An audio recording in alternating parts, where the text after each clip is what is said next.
I'm a bit so nervous. It's my first time speaking in front of such a big crowd.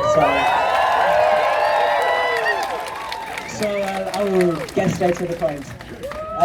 As we celebrate Trans Pride today, I would like to take this opportunity to honor and remember one of our own, Miss Silva Tukula, a transgender woman who suffered under the cruelty of the direct provision system. A system that they say is designed to cater for our human needs, but instead strips us of our fundamental human rights. People who come from other countries seeking asylum have already been stripped of their basic human rights in the countries that they come from.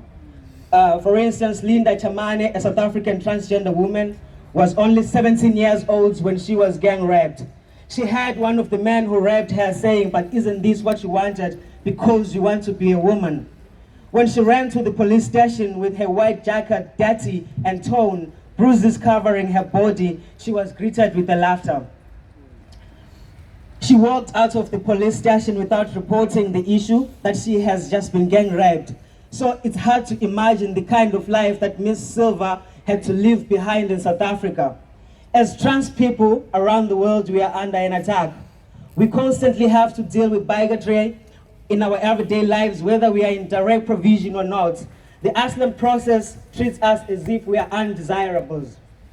Now we, as the LGBT plus asylum seekers, we are left wondering, where does this leave us, considering that 9 in every 10 people who flee from their countries of origin because of gender identity and or sexuality are disowned by their families.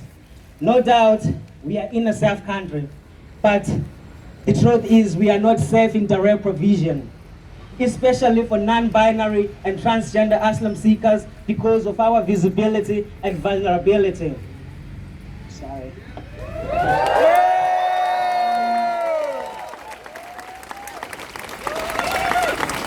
So we are exposed to all forms of inhuman, degrading treatments, and we are exposed to persecution from other members of the asylum seekers community we live with in direct provision. Remember, almost all of the people who live in direct provision come from countries with no LGBT rights.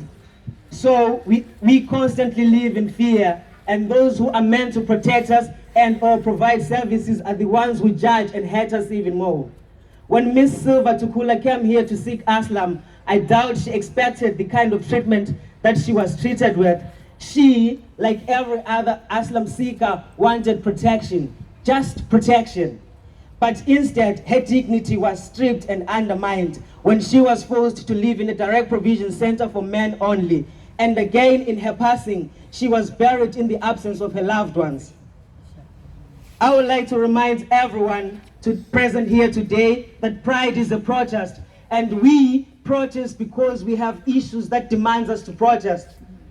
That is why today I would like to invite each and every one of you to join hands with us and support us in whatever way possible, be it with the tiny little things such as training for our service providers on how to handle LGBT plus related issues in a respectful and dignified manner.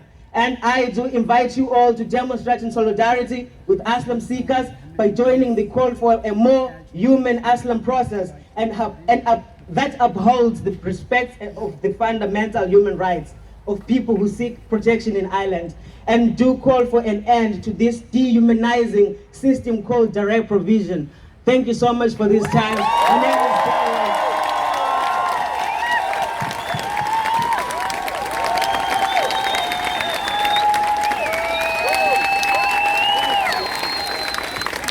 Thank you.